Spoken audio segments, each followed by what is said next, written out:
Mr. Alistair. How do you do? Hi, Skipper. What's the matter with you?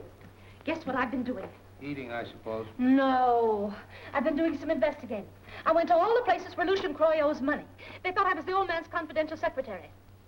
Look, I've got enough dope to tack this murder onto Croy. Oh, you got enough dope to tack it down to Croy, eh? That's very interesting.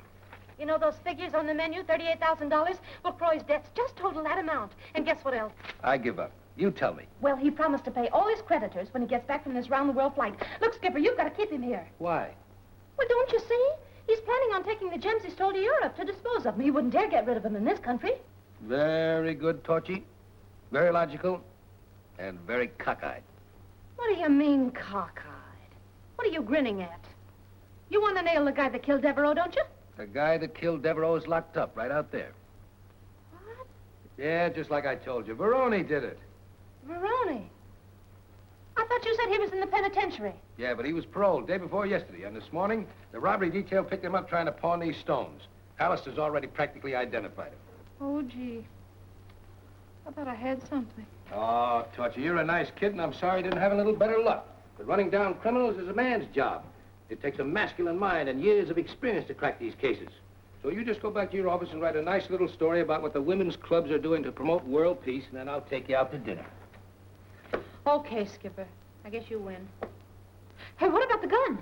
Oh, that's the gun that killed Devereaux, all right. We checked on it. Go ahead and play with it if you want to. And you traced it to Veroni? Not yet, but we will. It's just a matter of routine.